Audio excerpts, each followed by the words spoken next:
नमस्कार।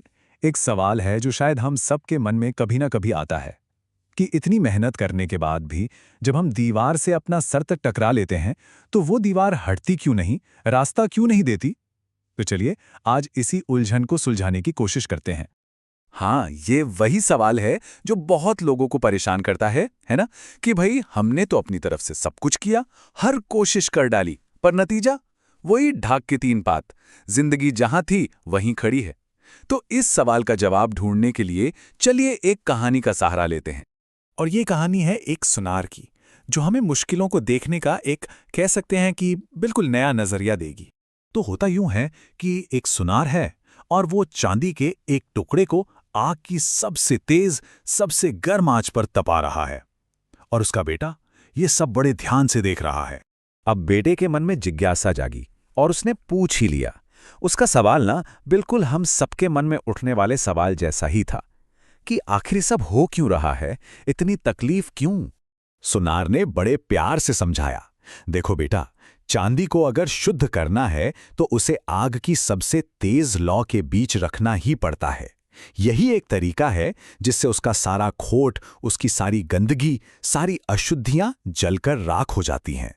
और फिर सुनार ने जो कहा वो इस कहानी का सबसे सबसे जरूरी हिस्सा है।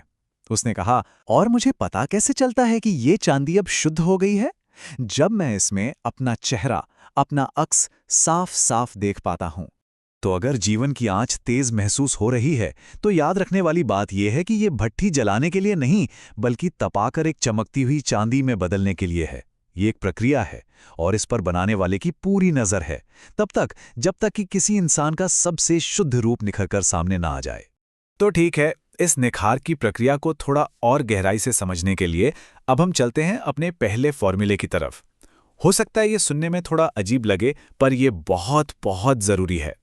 हाँ, बिल्कुल ठीक सुना। अगर जिंदगी में वाकई कुछ बड़ा करना है, किसी ऊंचाई पर पहुंचना है, तो अपनी समस्याएं भी बड़ी चुननी होंगी। क्योंकि देखिए, सीधी सी बात है, छोटी समस्याएं छोटे इंसान बनाती हैं। अगर किसी की कोई चाह ही नहीं है तो भला तकलीफ कैसी? लेकिन इच्छाएं जितनी बड़ी होंगी, याद रखिए, समस्याएं उससे भी बड़ी होने वाली हैं। अब जरा इस पर नजर डालते हैं। ये एकदम साफ साफ दिखाता है कि लक्ष्य जितना बड़ा होता है, चुनौती भी उतनी ही बड़ी हो जाती है। सिर्फ सड़क पर टहलना और मैराथन दौड़ना, इसमें जमीन आसमान का फर्क है ना? एग्जाम सिर्फ पास करना एक बात है, और 90% से ऊपर स्कोर करना, यह तो बिल्कुल अलग ही लेवल की चुनौती है। तो अगर सिर्फ जिंदगी काटनी है तो कोई दिक्कत नहीं है, लेकिन अगर किसी को अपना बेहतरीन रूप दुनिया के सामने लाना है तो बड़ी समस्याओं से जूझना तो पड़ेगा ही। क्योंकि असली परीक्षा तो मुश्किल हालात में ही होती है ना? जैसे कहते हैं, उस नाविक का हुनर ही क्या अगर लहरें उसके खिलाफ ना हो। असली हुनर तो तभी परखा जाता है। तो मतलब साफ है, आसान रास्तों की नहीं, मुश्किल रास्तों की तलाश करनी होगी। चलिए अब बात करते हैं दूसरे फॉर्मूले की, और ये फॉर्मूला है मुश्किलों के प्रति हमारे इमोशनल रिएक्शन को, हमारी भावनात्मक प्रतिक्रिया को बदलने के बारे में। असली दिक्कत पता है क्या है? कि हमें बचपन से ही रोने की आदत पड़ गई है। वक्त के साथ हमारे खिलौने तो बड़े होते गए, लेकिन हम बड़े नहीं हो पाए। और ये बात यहां कितनी सही बैठती है, जरा देखिए। बचपन में वो छोटी सी खिलौने वाली कार टूटी तो हम रोए। थोड़े बड़े हुए, जवानी आई, रिमोट कंट्रोल वाली कार खराब हुई तो भी आंसू निकल आए। और आज जब बड़े हो गए हैं तो अपनी असली कार पर एक छोटी सी खरोच भी हमें बेचैन कर देती है। खिलौने बदल गए, उनकी कीमत बदल गई, पर हमारी रोने की आदत वो नहीं बदली। तो बस अब ये बचपना बंद करने का वक्त आ गया है। तो सबसे जरूरी बात यह है कि अपनी प्रार्थना को बदलना होगा। भगवान से ये नहीं मांगना कि मुझे समस्याएं कम दो, बल्कि ये मांगना है कि मुझे इन समस्याओं से लड़ने का हुनर और ताकत ज्यादा दो। और अब आते हैं हमारे आखिरी तीसरे फॉर्मूले पर। यह शायद सुनने में सबसे आसान है, लेकिन आज की इस भागदौड़ भरी दुनिया में इस पर काबू पाना सबसे ज्यादा मुश्किल है। देखिए, जिंदगी में कुछ चीजें ऐसी होती हैं जिनमें हम कितनी भी जल्दबाजी कर लें, वो अपने वक्त पर ही होती हैं। हाथ पैर मारने से कुछ नहीं होता, जितना समय लगना है उतना तो लगेगा ही।